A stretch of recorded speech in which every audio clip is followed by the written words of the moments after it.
Hay muchas historias que a todos nos ponen a pensar y nos ponen a reflexionar. Y historias que nos inspiran de pronto a compartir mensajes de personas que han hecho cosas en la vida que los llevan a marcar historia. Y por eso tenemos hoy a Julián Victoria, un hombre que está aquí por una misión que no sabemos cuál es, pero seguramente es una misión muy grande. Una persona que ha intentado quitarse la vida por más de 3 oportunidades y sigue aquí compartiéndonos un mensaje. Julián, bienvenido a este podcast. Buenas tardes, David, ¿cómo está? Bien, qué gusto tenerlo, me alegra mucho tenerlo aquí, porque usted es una persona que ha llegado a cambiar la vida de muchos, ¿no? Sí, en el momento hemos hecho algunas cosas en prevención al suicidio.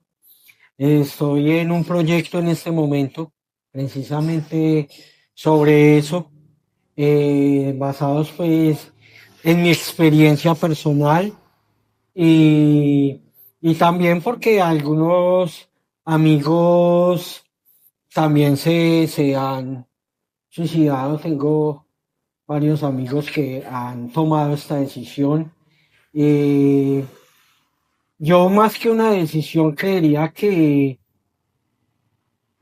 puede ser un impulso basado en ciertas acciones o consecuencias de actos que hayan venido consecuentemente en días anteriores, digamos, a de pronto un evento de eso, que creería yo que es lo que ha sucedido conmigo.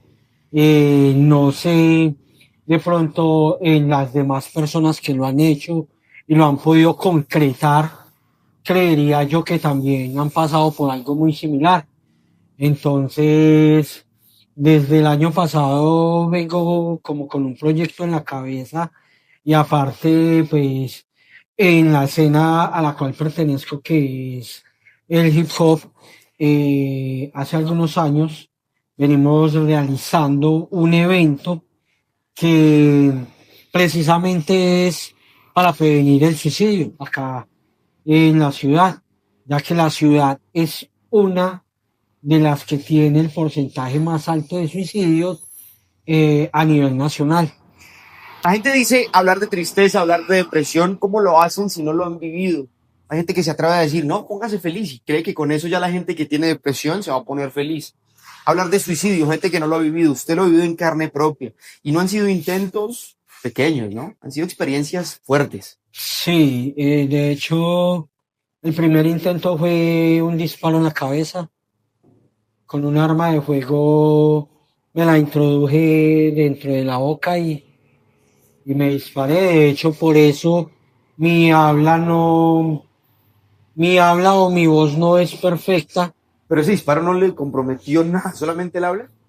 Sí, también daño algunos nervios, los cuales me generan un dolor crónico en la parte izquierda del cuerpo, un dolor de cabeza que no es asociado con la migraña porque es más fuerte y es un dolor crónico que ya no tiene cura. Pero venga, Julián, ¿qué pasa por su cabeza en el momento en que usted toma la decisión de agarrar una pistola y pegarse un tiro? Pues, la cuestión es que en ciertas ocasiones se habla de que siempre tiene que haber un detonante. No sé qué, qué tipo de detonante o cómo debe ser, porque en el momento en que yo me pego el disparo, yo ni siquiera lo había pensado. ¿Usted era consciente en ese momento?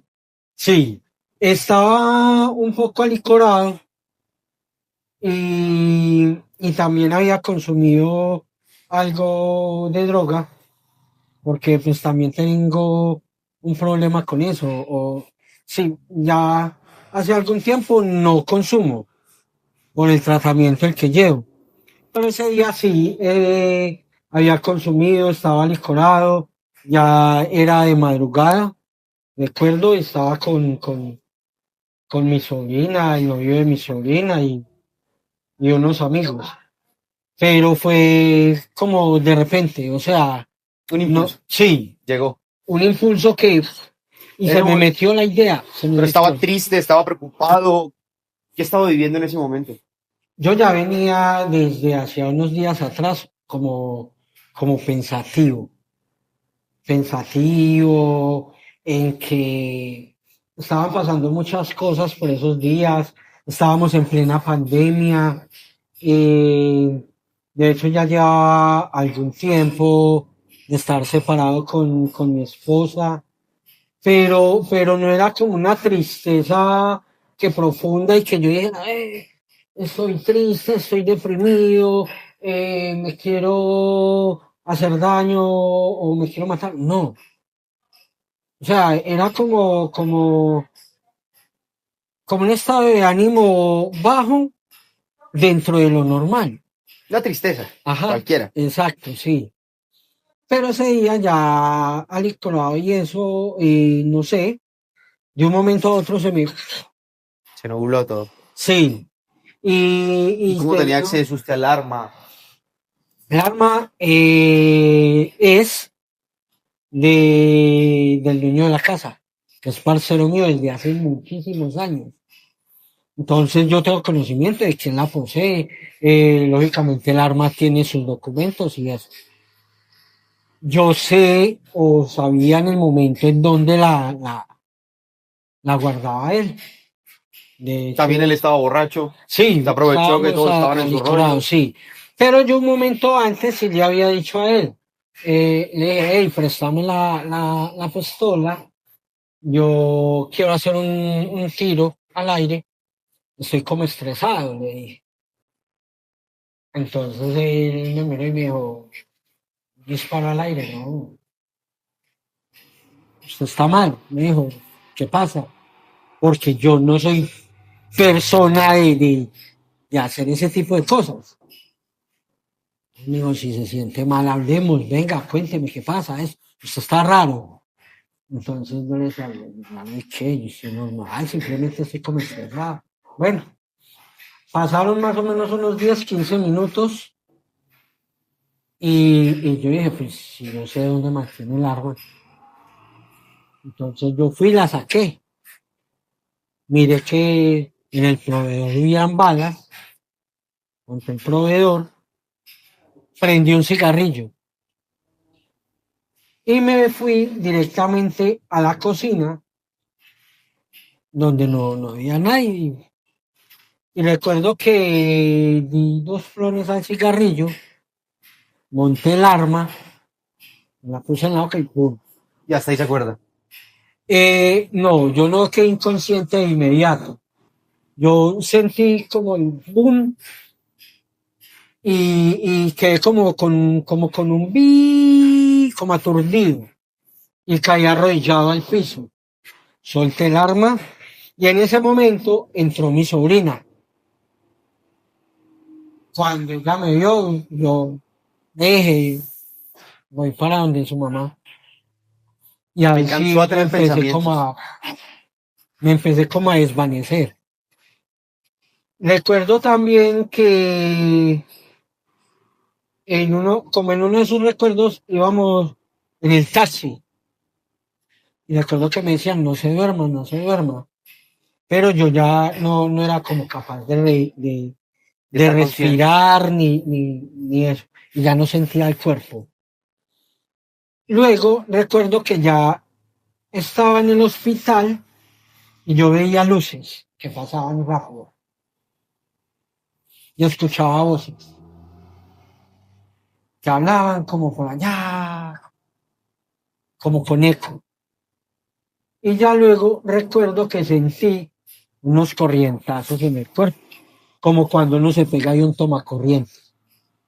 Hasta ahí, Pero le cuentan si lo iban a reanimar o algo. sí, O sí, los corrientazos eran de eso. de eso, creo que eso se llama una Desfibrilación. exacto, eso está en la historia clínica y eso. Esa fue una de las experiencias. Pero hay otra también muy fuerte que usted nos contó y es lanzarse desde 10 pisos de altura, ¿no? Sí, creo que son más o menos entre 8 a 10 pisos. ¿Qué De hecho, piensa uno cuando está a punto de lanzarse? La gente dice muy cobarde o muy valiente. ¿Qué se necesita, cobardía o valentía para usted lanzarse al viaje? yo creía que eso no, yo creería que no es de cobardía o de valentía, porque de hecho yo sufro de vértigo. Yo le tengo miedo a las alturas, pero en ese momento el miedo a las alturas se fue. Y la cabeza o el pensamiento solo me decía, tienes que concretar lo que está inconcluso. Esa fue después del disparo, Ajá, fue más o en menos, sano juicio. no, también estaba alicorado y un poco drogado. De hecho, eso todavía no me había recuperado bien del disparo. Eso fue más o menos a los 8 meses.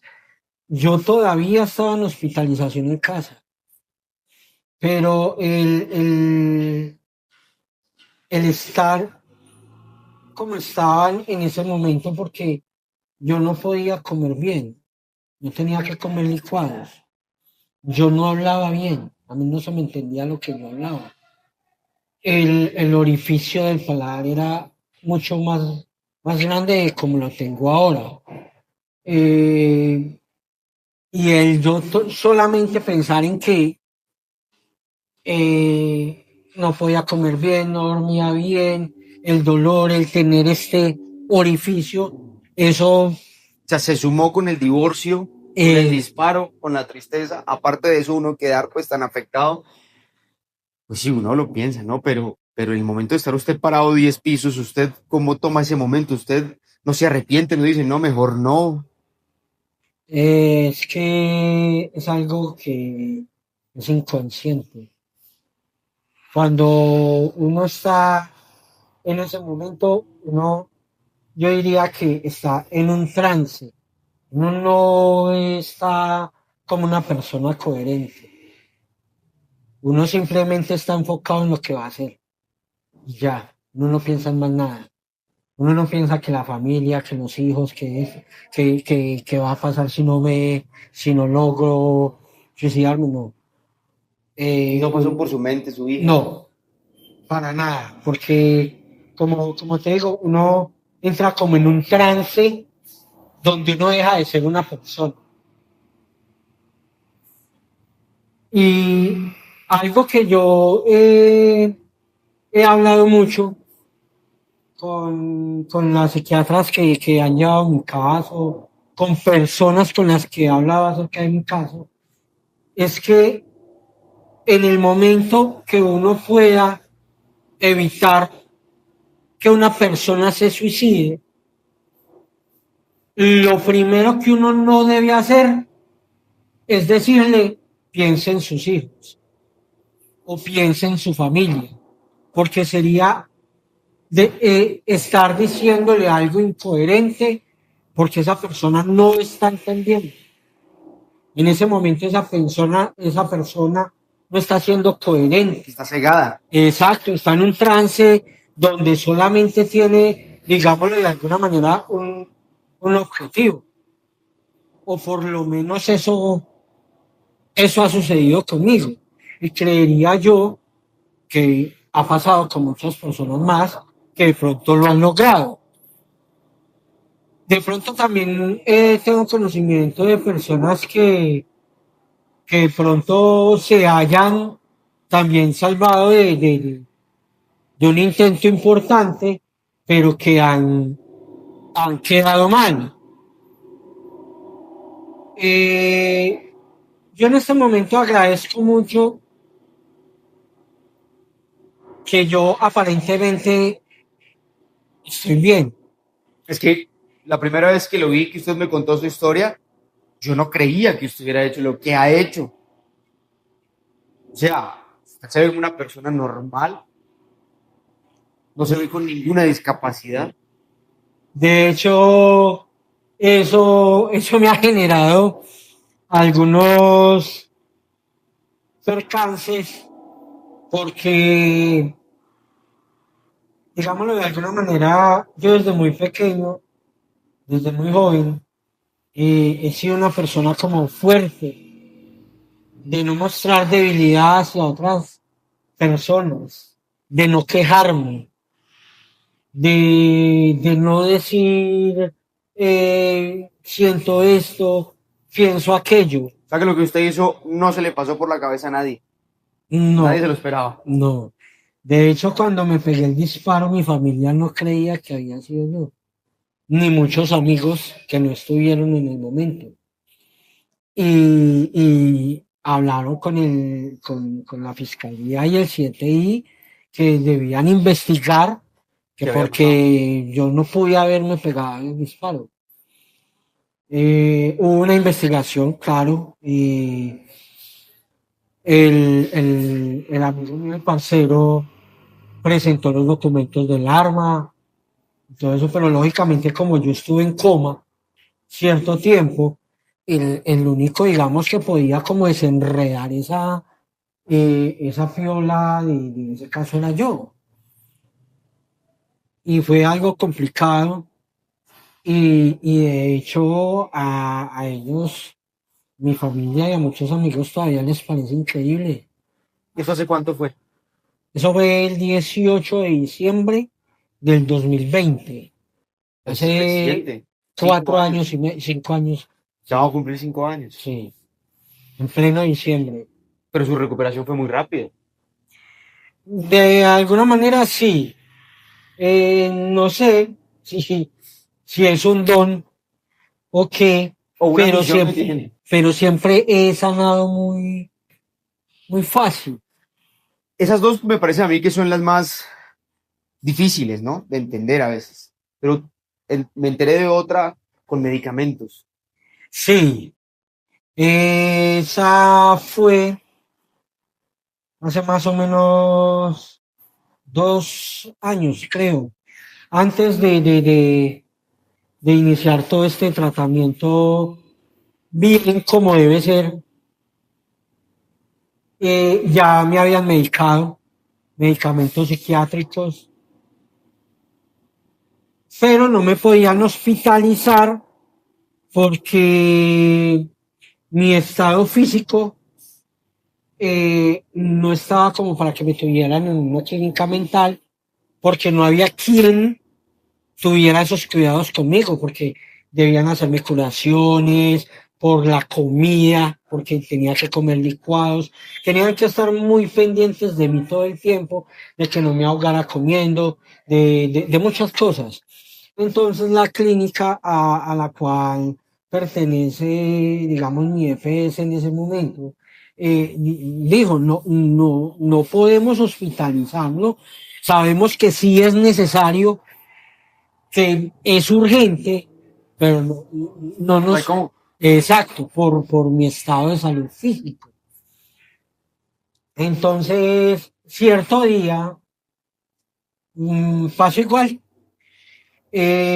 Por la mañana empezó como el El desespero. no quiero estar así, no quiero seguir comiendo así, ya Cansado. estoy harto, cansado de esto. Y recuerdo que cogí todos los medicamentos psiquiátricos. Yo creo que eran más o menos unas 250 pastas. No me las tomé todas, no, me las fui tomando poco a poco con media de ron. 200 pastas con media de ron. O sea, si 10 hacen daño y si 10 con agua hacen daño.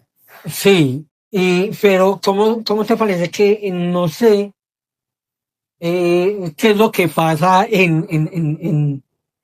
cuando, digámoslo de alguna manera, lo intento y no lo logro?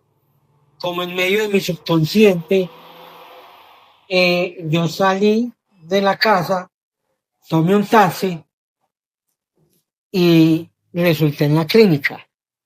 Después de tomarse las pastas. Sí, O sea, fue consciente. Tomó 200 pastas con ron, fue consciente y se fue para la clínica. pues no sé qué tan consciente, porque no recuerdo cuando llegué a la clínica. Pero sí, luego me dijeron en la clínica, porque yo llegué fue a la clínica mental. Y allá me dicen que cuando yo llegué, claro, vieron que yo estaba mal, estaba como en una crisis. Y ellos me dicen que cuando yo llegué a urgencias de allá en la clínica mental, me, me desplomé. Ya luego me dijeron, tú llegaste con principios de derrame cerebral y preinfartado.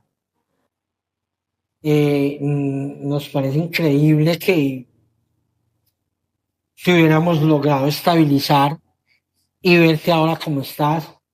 Entonces ahí es donde ya empiezan a decirme, oye, mira, Usted tiene una misión. exacto, mira, tú eres un milagro, un disparo en la cabeza, esto. ¿Cuántas veces más lo vas a intentar? Mira, hay que hacer algo, pero tú también debes ayudarte. Entonces, para ese momento, se tomó la determinación que a mí ya no me podían mandar para la casa, que tenían que hacer algo y me dejaron en la clínica, con cuidados.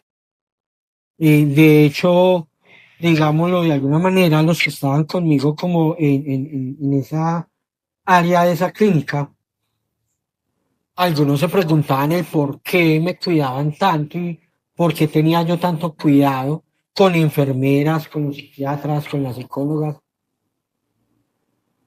Y estuve un año, Encerrado. sí, internado. Pero ya cuando salí, ahí empecé yo como a ver las cosas de, oye, sí, ¿qué me pasa? ¿Qué me está pasando? Porque es lo que yo me preguntaba.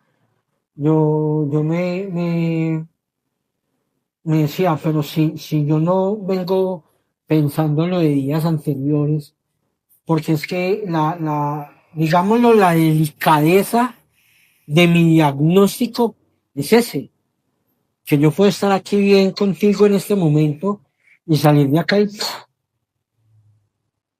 que hay algunos factores de riesgo, sí, porque yo quedé, digámoslo, muy sensible, yo perdí el 50% del oído izquierdo y quedé muy sensible al ruido y a la gente. Entonces eso me ha traído también varias complicaciones. Y más en el tema de la música, que usted es músico. ¿Cómo lo Exacto. manejan? Mm. Hay ruido, hay gente. De hecho, yo no voy a eventos. Hace mucho no voy a un evento. Yo solamente voy a un evento en el año.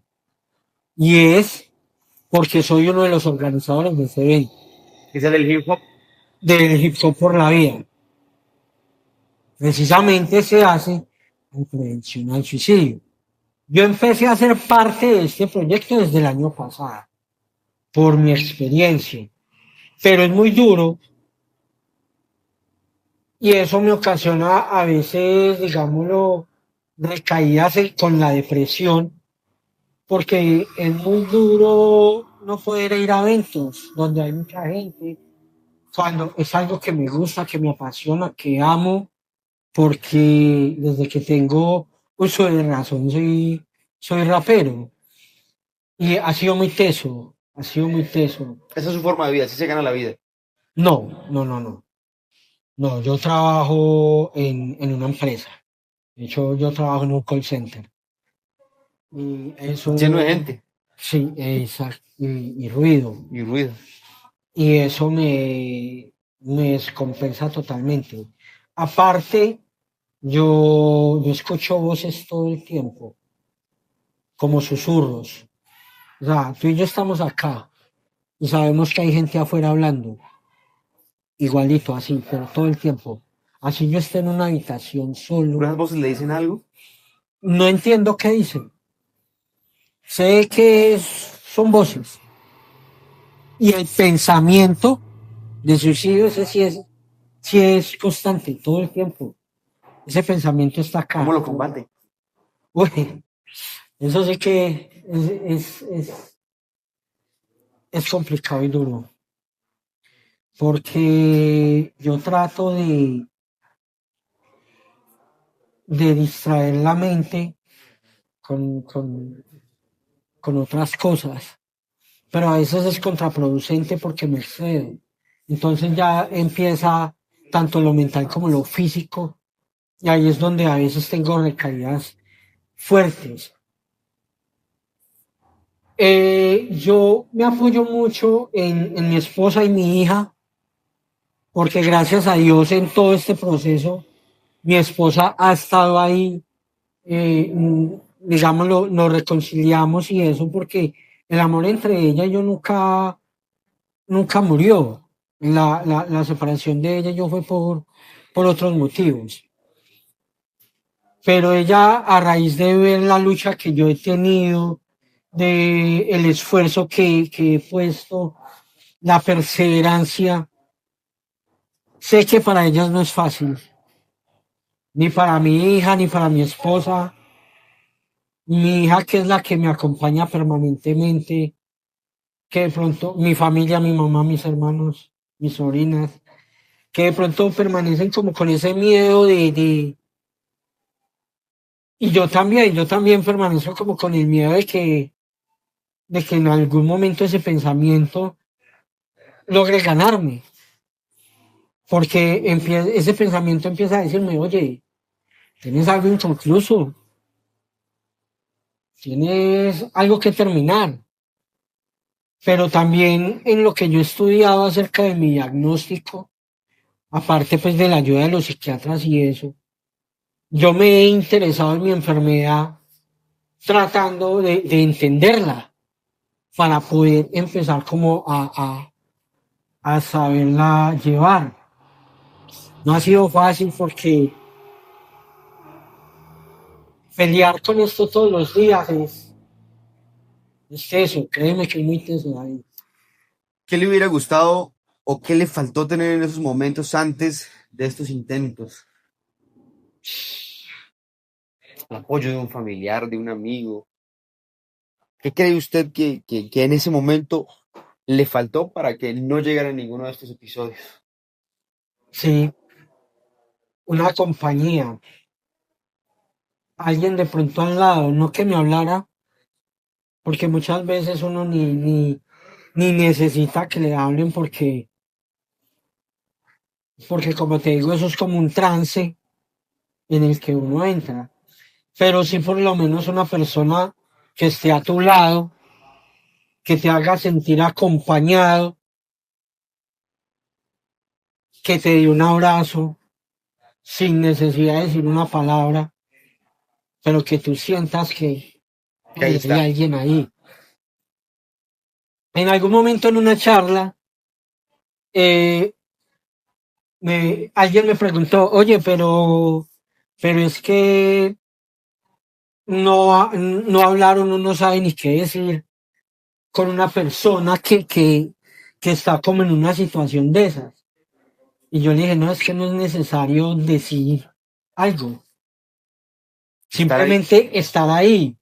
Y de hecho va a llegar un momento en el que en medio del trance en el que yo esté, voy a mirar a esa persona, yo, hey, pero, y no me ha dicho nada, y digámoslo de alguna manera, y me disculparán de pronto la palabra, yo voy a decir, pero este tan huevo, no, tan marica al lado mío y sin decir nada ni nada, y ya me va a causar, digamos, algo de gracia, me va a dispersar la mente de ese trance en el que estoy pasando.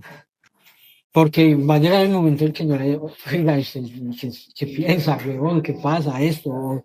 Si ves, no siempre se necesita que la persona le hable a uno, porque muchas veces le van a decir a uno, digámoslo de alguna manera, las palabras cliché. Ujú. Tú No tienes esté no familia, esté triste. no esté triste, no piense así, no piense así, que es una de las palabras que más, digámoslo, a mí me da rabia. Yo, pero ¿cómo así que no piense así? Sí, es que esto Nadie no está en es sus zapatos. exacto. Y no es porque sea un deporte o por llamar la atención, como muchas veces también suelen decir. Yo diría que a esto hay que prestarle atención. Ese mensaje para las personas, usted que lo ha vivido, que tiene que decirle allá a alguien que nos vea y que usted seguramente le va a cambiar la vida, ¿qué le diría antes de hacer cualquier barbaridad? Pues yo lo que pienso es que cuando uno está en una situación así, o por lo menos a mí, eso no me ha dado tiempo de nada. Pero si yo sé que vengo pasando por unas situaciones o acciones que me están generando un desequilibrio mental, infórmeselo a alguien, No te ayuda, busque por ayuda. pequeño que sea. Exacto, sí. Dejemos de pensar de que una clínica mental es para locos, aunque las clínicas mentales pienso yo que deben actualizarse. Se deben hacer varias, digamos, reformas, porque habemos pacientes, hablo, por ejemplo, en mi caso, donde una hospitalización de la manera como la llevan a mí no me ayuda, porque yo lo que busco es tener una calma para estabilizar mi mente y mi cuerpo. Y en una clínica mental, lastimosamente, uno no tiene esa calma. Muy pocas veces está uno, digamos, en el área o en una zona donde lo pueda tener. En dos ocasiones he estado como en esa parte donde sí he podido conseguir como ese apaciguamiento. Entonces, eso es lo que pasa, que mucha gente puede saber de que está teniendo, digamos, una crisis mental, pensamientos no normales dentro de su persona, pero le da miedo manifestarlo porque lo van a llevar a una clínica donde todo el mundo, la mayoría de gente, dice que es para locos. Entonces, es algo que debemos empezar a manifestar, a cambiar y a educar a la gente en esta cuestión. Julián, usted es la persona más valiente que yo he conocido hasta hoy. Espero que pueda cambiar la vida de muchas personas en lo que viene. Usted tiene una misión grandísima. Cúmplala, por favor, porque muchas personas necesitan de usted. Personas que están en este momento pensando hacer tal vez algo que usted hizo ya y que tiene la experiencia de decirles, hey, paren, no lo hagan. Siempre hay una ayuda, siempre hay un amigo. Gracias por compartir esta historia con nosotros. ¿Cómo lo seguimos en sus redes? Y en las de En, YouTube. en Facebook, como Julián Andrés Victoria, así aparezco con mi nombre. En Instagram, como Julián Victoria 9. Y en TikTok también como Julián Victoria. En todas las redes aparezco. Ahí le pueden escribir. Sí, me pueden escribir, me pueden seguir. No soy, digámoslo, buscar como dinero con redes o influenciar. No, lo que yo busco y el proyecto que tengo ahora es empezar a concientizar la gente en salud mental para hacer algo por la ciudad. Es un proyecto que va a largo plazo, pero ya estamos dando los finitos. Y a las personas que de pronto lo están pensando, que lo piensan, que ya tienen un diagnóstico, yo no les digo que es fácil, porque esto no es fácil, pero lo podemos hacer. Podemos empezar a entender nuestra enfermedad y a aprender cómo a saberla llevar. Y eso es lo que yo quiero. Enseñarle a las personas que lo podemos hacer, transmitirles esto, que las clínicas me escuchen, me digan, oye, ven, mira, qué ideas tienes, qué podemos cambiar, cómo nos puedes ayudar, para nosotros también ayudar. Queremos ayudarte a hacer esto. Esa es como mi meta. Y digámoslo de alguna manera, lo que tú me dices y lo que muchos médicos y psiquiatras me han dicho, tú tienes un objetivo en la vida, tú tienes una tarea. Creo yo que ya empecé a creer en mí, que es lo más importante. para eso, creer en sí mismo.